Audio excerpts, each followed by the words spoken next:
The old brown sedan sputtered, coughed a plume of gray smoke, and died. Naomi's hands tightened on the steering wheel, a familiar wave of helpless frustration washing over her. Of all the times, of all the places. The engine gave a final, pathetic shudder before falling into a dead silence, broken only by the hiss of the evening traffic on the adjacent highway. She was already 10 minutes late for her shift at the diner, and this stretch of desolate access road offered no solace. Just cracked asphalt, overgrown weeds, and the deepening twilight. She tried the ignition again. Nothing.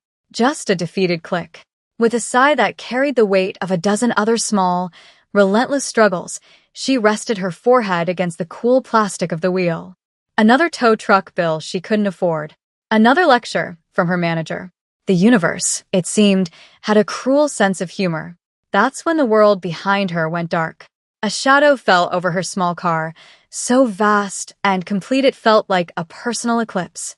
In her rearview mirror, she saw not one, but 3 immaculate black sedans, their tinted windows like obsidian mirrors, gliding to a silent, synchronized stop. They were the kind of cars that didn't belong on roads like this.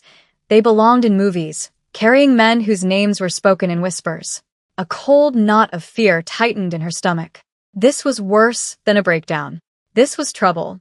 The door of the lead car opened, and a man emerged. He moved with an unnerving grace, his form silhouetted against the blinding headlights. He wore a suit so perfectly tailored it seemed molded to him, a dark gray that absorbed the last of the light. As he approached, his features came into focus. Sharp, intelligent eyes, a strong jaw, and an expression of calm, impenetrable authority. He stopped beside her driver's side window, his presence alone making the air feel thicker, charged with an unspoken power. Naomi held her breath, her heart hammering against her ribs. He simply looked at her, his gaze sweeping over her worn-out car, her faded uniform of a white shirt and red apron, and finally, her face. There was no judgment in his eyes, only a quiet, unnerving assessment. The man tapped lightly on her window, the sound sharp in the sudden quiet. Naomi flinched but slowly, cautiously, rolled it down a few inches. The air that entered the car was cool, carrying the scent of expensive cologne and something else, something metallic and clean, like rain on steel. "You have a problem," he stated, his voice a low, smooth baritone with an accent she couldn't quite place. It wasn't a question. It was an observation of an undeniable fact, delivered with the same finality as a judge's verdict. "My car," she managed, her own voice sounding thin and reedy. "It won't start," he nodded once, a small, precise movement. His gaze lingered on her face for a moment longer than necessary, a flicker of something unreadable in their dark depths. It wasn't threatening, not exactly. It was searching, as if he were trying to place a half-forgotten melody. He turned and gestured to one of the men who had emerged from the other cars, a silent command that was instantly obeyed. "Pop the hood," he said to her, his attention already shifting to the task at hand. Hesitantly, Naomi pulled the latch. The man walked to the front of her car, the pristine fabric of his suit jacket pulling taut across his broad shoulders as he leaned over the smoking engine. He took off his jacket, folded it with an almost reverent precision, and handed it to his subordinate without looking. Then, he rolled up the sleeves of his crisp white shirt, revealing forearms corded with lean muscle and intricate tattoos that snaked from his wrists to his elbows. It was a startling contrast. The brutal ink against the immaculate shirt, the powerful executive suddenly looking like a mechanic. He peered into the engine bay, his focus absolute. Naomi watched, mesmerized and terrified in equal measure. This man commanded other men with a flick of his wrist, yet here he was, about to put his hands on her greasy, failing engine. He pointed at something inside. "Try it now," she turned the key. The engine choked, sputtered but didn't catch. He didn't seem discouraged. He simply leaned back in, his movements economical and sure. He worked in a focused silence, his brow furrowed in concentration. After a few minutes of tinkering, a smudge of grease appeared on his cheekbone, a stark imperfection against his flawless skin. He seemed utterly oblivious to it. He wiped his hands on a silk handkerchief he pulled from his pocket, staining the fine fabric black without a second thought. "Again," he commanded. She twisted the key, And this time, with a roar and a shudder, the engine turned over. It wasn't a healthy sound, but it was alive. Relief, so potent it made her dizzy, flooded through her.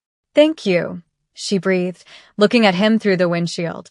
"I don't know how to thank you." He walked back to her window, his expression still neutral, but those searching eyes were on her again. "Your name," he said, the words more a demand than a question. "It's Naomi." The name fell into the space between them, and something profound shifted in his face. His carefully constructed composure fractured for a split second. His eyes widened almost imperceptibly, the cool authority replaced by a flash of raw, unguarded shock. It was as if she hadn't just given him her name, but a key to a locked room in his memory. He stared at her, truly seeing her now, the shape of her eyes, the curve of her smile, the light that had always been there. He knew that light. He remembered it from a lifetime ago, a forgotten promise made under a summer sky. He straightened up abruptly, his mask of control slamming back into place, but the crack had been visible. "Get to where you're going," he said, his voice now strained tight. Before it dies again, and without another word, he turned, walked back to his car, and was gone, leaving Naomi sitting in her rumbling, miraculously resurrected car, the scent of his cologne lingering in the air, her heart pounding with a confusion that went far beyond a simple roadside rescue. The diner was a cacophony of clattering plates, sizzling grease, and the low hum of conversation. Naomi moved through it on autopilot, her body going through the familiar motions of taking orders, refilling coffee cups, and delivering plates of pancakes and fries. But her mind was miles away, stuck on that desolate access road, replaying the bizarre encounter. The man's face was seared into her memory, the intensity of his gaze, the smudge of grease on his cheek, and that shocking moment of recognition when she'd said her name. Who was he? And why had he looked at her like he was seeing a ghost? She was wiping down the counter when her manager, a perpetually stressed man named Sal, grunted in her direction. "You're quiet tonight, Naomi. Everything okay?" She forced a small smile. "Just tired, Sal." "Long day," he nodded, already distracted by a backed-up ticket order. She was grateful for the reprieve. How could she possibly explain it? That a man who looked like he owned half the city, flanked by silent bodyguards, had stopped to fix her beater car with his bare hands? It sounded like a scene from a movie, not a Tuesday night in her life. The bell above the door chimed, and she looked up, her practiced "Welcome to Sal's" dying on her lips. It was him. He stood in the doorway, his imposing frame seeming to shrink the cozy, cluttered space of the diner. He had changed out of the gray suit and into dark trousers and a simple black cashmere sweater that did nothing to soften his formidable presence. His men were nowhere in sight. He was alone, and somehow that was even more intimidating. His eyes scanned the room, bypassing the other customers, the worn linoleum floors, the kitschy decor, and landed directly on her. He held her gaze for a beat, then walked over to the counter and slid onto one of the cracked vinyl stools, moving with the same fluid confidence she'd seen on the roadside. The handful of other patrons seemed to shrink in on themselves, sensing the shift in the room's atmosphere. A nervous silence fell over the counter section. "Coffee," he said, his voice low and steady, pulling her out of her stupor. Black, her hands trembled slightly as she reached for a clean mug. She could feel his eyes on her, watching her every move. She filled the cup, the dark liquid sloshing over the rim, and set it down in front of him, her fingers brushing his for a fraction of a second. A jolt, like static electricity, shot up her arm. She pulled back as if burned.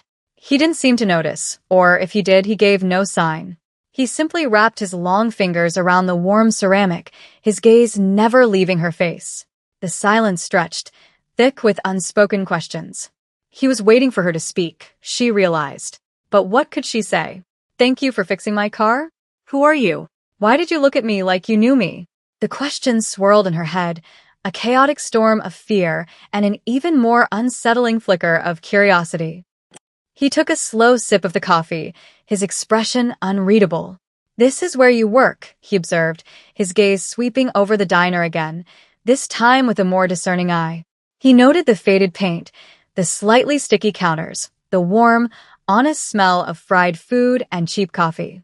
It was a world away from his own, a universe of polished marble, hushed meetings, and the cold, clean scent of power. It's a job, Naomi replied, her voice more defensive than she intended. She started wiping the counter again, needing something to do with her hands. It pays the bills. Mostly, his eyes softened, just a fraction. You always worked hard. The words hung in the air between them, casual but loaded with a history she couldn't access.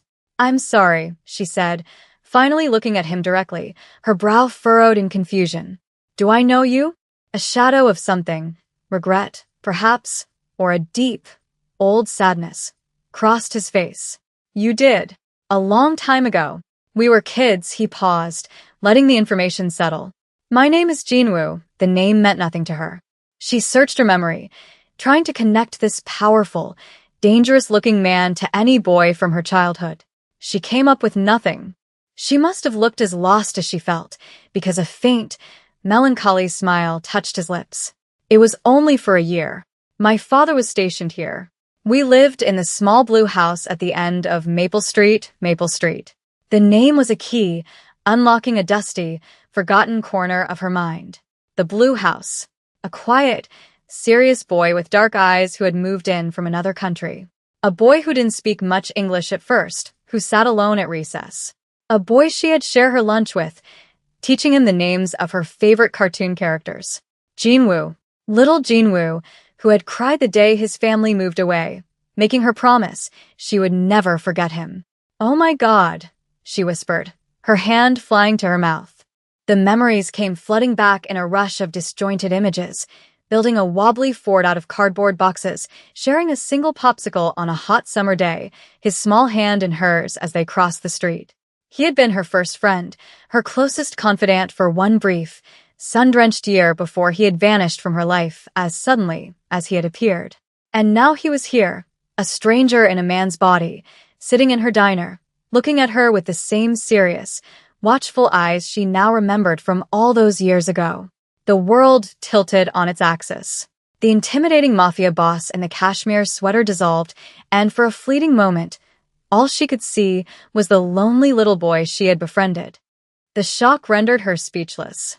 Jinwoo seemed to understand, giving her the space she needed to process the impossible truth. He nursed his coffee, his gaze gentle now, patient. He had watched her from a distance for days, ever since that night on the road.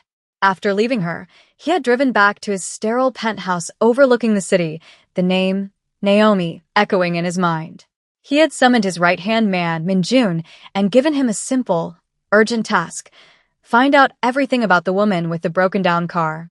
The file had been on his desk by morning. Naomi Evans, 23 years old, orphaned at 16, working 2 jobs to make ends meet, living in a tiny apartment above a laundromat.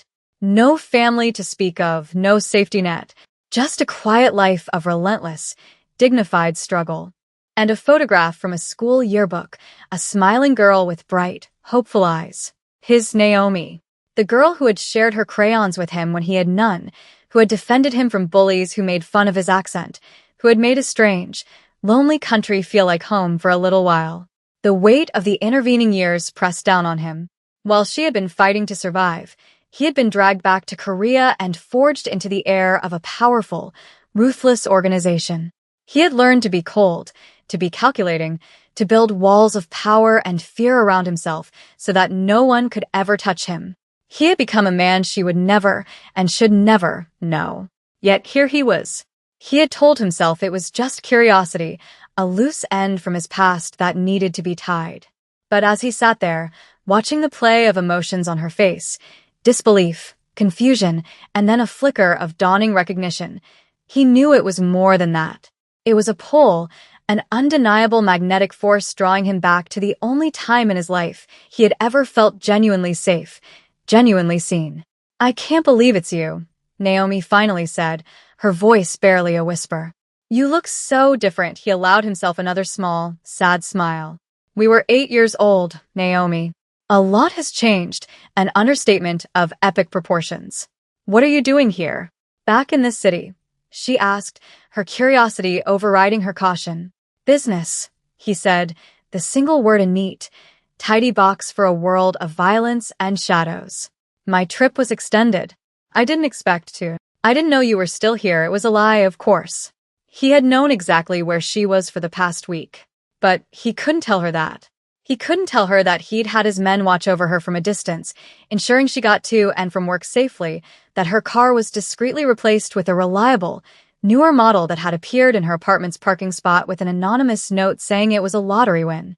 He couldn't tell her that seeing her again had shaken the foundations of the life he had so carefully constructed. So he sat there, a king in a world of shadows, feeling more powerless than he had in years, simply hoping she wouldn't tell him to leave. Naomi fell into a new, strange rhythm. Every night, around 10 o'clock, Jin-woo would walk into the diner. He would take the same stool at the counter, order a black coffee, and simply sit there. He never stayed for more than an hour. He rarely spoke unless she spoke first. He just watched, a quiet, formidable guardian in her small, brightly lit world. At first, it was unnerving. The other regulars gave him a wide berth, and even Sal stopped trying to make small talk with him after a few failed attempts. But slowly, Naomi grew accustomed to his presence. It became a silent, comforting punctuation mark at the end of her long shifts. She found herself looking for his car through the window, a small, secret flutter of anticipation in her chest when the sleek black sedan pulled up to the curb. They started to talk more, their conversations like building a fragile bridge across the vast chasm of their two lives.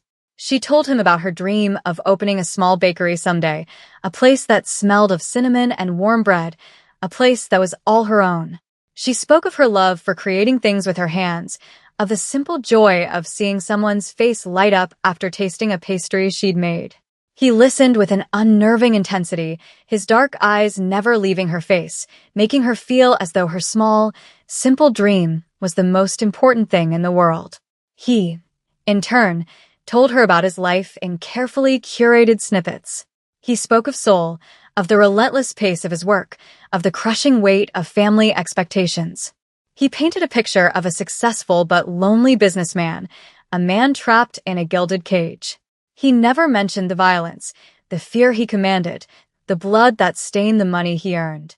He gave her an edited version of himself, the only version he felt she could ever accept. One rainy Tuesday, the diner was nearly empty. Jin-woo was nursing his coffee when Naomi slid a small plate across the counter toward him. On it was a perfectly golden apple turnover, steam still rising from the flaky crust. "I was experimenting," she said, a shy smile on her face. "You're my guinea pig." He looked from the pastry to her face, a flicker of genuine surprise in his eyes. No one had given him something they had made with their own hands in years. Everything in his life was bought, negotiated, or taken. He picked it up, the warmth seeping into his fingers, and took a bite. The pastry was light and buttery, the apple filling sweet and spiced with cinnamon. It tasted of warmth, of care, of home. A feeling so foreign, it almost brought him to his knees. He closed his eyes for a moment, savoring it. "It's good," he said, his voice rough with an emotion he couldn't name. "It's the best thing I've ever tasted," she beamed, a radiant, unguarded smile that lit up her whole face, and in that moment, Jin-woo knew, with a terrifying certainty, that he was in far deeper than he had ever intended to be. The fragile piece of their nightly routine was shattered on a Friday. The diner was busier than usual, filled with the boisterous energy of the weekend crowd. Naomi was rushing between tables, her tray laden with burgers and milkshakes, when a group of men walked in. They were loud, dressed in flashy suits, and moved with a swagger that instantly put everyone on edge. They were not the diner's usual clientele. They took a large booth in the back, their eyes scanning the room with a predatory arrogance. Naomi's stomach twisted. She saw Jin-woo, sitting at his usual spot at the counter, tense. His back was ramrod straight, his hand resting on the coffee mug but not lifting it. His eyes were fixed on the men, his face a mask of cold fury. One of the men, clearly the leader, spotted Jin-woo. A slow, cruel smile spread across his face. He said something to his companions, and they all laughed, a harsh, unpleasant sound. The leader then stood up and started walking toward the counter, his path taking him directly past the station where Naomi was refilling salt shakers. As he passed, he deliberately bumped into her, hard. The shakers went flying, salt scattering across the floor like snow. "Watch where you're going, sweetheart," he sneered, his eyes raking over her in a way that made her skin crawl. Before she could even react, Jinwoo was on his feet. He moved with a silent, lethal speed that was terrifying to behold. One moment he was at the counter, the next he was standing between Naomi and the other man, his body a solid, immovable wall. He didn't say a word. He didn't have to. The sheer menace radiating from him was suffocating. His eyes, now chips of black ice, locked onto the other man. "You have a problem," Jinwoo said, his voice dangerously soft, echoing the first words he had ever spoken to Naomi. The man's sneer faltered. He clearly recognized Jinwoo, and the color drained from his face. Fear, stark and primal, replaced his earlier arrogance. He stammered an apology, his eyes darting around nervously. We were just leaving." He practically scrambled back to his booth, herding his bewildered men out of the diner, without another word. The entire restaurant was dead silent, every eye fixed on Jinwoo. He stood there for a moment longer, his chest rising and falling, a tightly coiled spring of violence. Then he seemed to force himself to relax. He turned to Naomi, his expression softening as he looked at her, but she could still see the storm raging behind his eyes. "Are you all right?" he asked, his voice low. She could only nod, her throat too tight to speak. The protective barrier he had erected was also a cage, and for the first time, she saw the real danger that surrounded him. He wasn't just a lonely businessman. He was something else, something powerful and terrifying. He looked around at the staring faces, then back at her. "I should go," he said, his voice strained. He placed a few bills on the counter and walked out, leaving a profound and chilling silence in his wake. For the next 3 nights, he didn't come. The diner felt empty, the silence at the counter louder than any conversation. Naomi found herself watching the door, a knot of dread and a deeper, more confusing ache in her chest. She was terrified of what she had seen, but she was even more terrified that he was gone for good. The silence from Jinwoo stretched into a week. Every night, the stool at the counter remained empty, a void in the fabric of her routine. The fear from that Friday night had subsided, replaced by a hollow, persistent ache. She missed him. She missed his quiet presence, his intense gaze, the low timbre of his voice. She missed the man, not the monster she had glimpsed. She found herself replaying their conversations, remembering the way his eyes would soften when she talked about her bakery, the rare, sad smile that would touch his lips. She was beginning to understand that the cold, dangerous man and the lonely, gentle one were 2 sides of the same person, and the realization didn't scare her as much as it saddened her. She was leaving work late one evening, the streetlights casting long shadows on the damp pavement, when a familiar black car pulled up to the curb beside her. The back door opened, and Jinwoo looked out at her, his face pale and drawn in the dim light. "Get in, Naomi," he said. It wasn't a request. She hesitated for only a second before sliding into the plush leather interior. The car was silent as it drove, gliding through the sleeping city. He didn't tell her where they were going, and she didn't ask. She simply watched the city lights blur past, the tension in the small space between them a living thing. The car finally came to a stop at a scenic overlook, a place where the entire glittering expanse of a city was spread out before them like a carpet of fallen stars. Jinwoo killed the engine, plunging them into a quiet intimacy. "I'm sorry," he began, his voice raspy, "for what happened at the diner. For scaring you."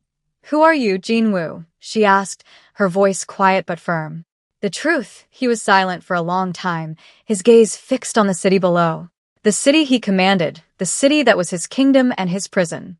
"The boy you knew is gone," he said finally, his voice heavy with a resignation that broke her heart. "He was lost a long time ago. My family, our business, it's not the kind you read about in financial papers. It's old, it's complicated, and it's violent. That man in the diner, he is my rival, my enemy. By seeing me with you, he saw a weakness, a target." He turned to face her, his eyes filled with a raw, desperate vulnerability she had never seen before. "I put you in danger, Naomi, just by sitting in your diner, just by being near you. I should have stayed away. From the moment I recognized you on that road, I should have driven away and never looked back. But I couldn't, he reached out, his hand hovering in the air between them for a moment before he gently, tentatively, cupped her cheek. His thumb stroked her skin, his touch both a plea and a confession. "You are the only real thing in my life," he whispered, his voice thick with unshed tears. "Everything else is strategy and power and survival. But you taste like cinnamon and hope. And I am so selfish that I couldn't stay away from that, even if it meant putting you at risk." The confession hung in the air, stripped of all pretense. It was the truth, ugly and beautiful all at once. It was the story of a lost boy trapped inside a dangerous man, reaching for the one memory of light he had ever known. Naomi looked at him, at the man who held the city in his fist but whose hand trembled as it touched her face. She saw the immense loneliness in his eyes, a cavern so deep she felt she could fall into it. The fear she had felt was still there, a cold knot in her stomach, but it was overshadowed by a wave of profound empathy. He wasn't a monster. He was a product of a world she couldn't imagine, a man shaped by duty and violence, who still remembered what it felt like to be a little boy sharing a popsicle on a summer afternoon. She saw the sacrifice in his confession. He was offering her an escape, laying bare the danger he represented, so she could run from it. He was telling her she should be afraid of him. But as she looked at him, all she could see was the boy who had protected her from bullies on the playground, now grown into a man who had stood between her and a threat in the diner. The method was different, the stakes infinitely higher, but the instinct was the same. She raised her hand and placed it over his, pressing his palm more firmly against her cheek. "I was scared," she admitted, her voice soft but steady. "But I was more scared when you didn't come back." His breath hitched. His carefully constructed walls, the ones that had taken a lifetime to build, crumbled into dust. He had expected her to recoil, to demand he let her out of the car, to look at him with the same fear and disgust everyone else did. He had not expected this quiet, courageous acceptance. "You don't understand, Naomi," he choked out. "The world I live in, it will devour someone like you. It will stain you."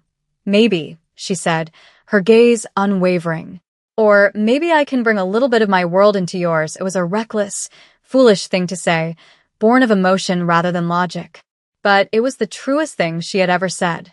She didn't want his power or his money.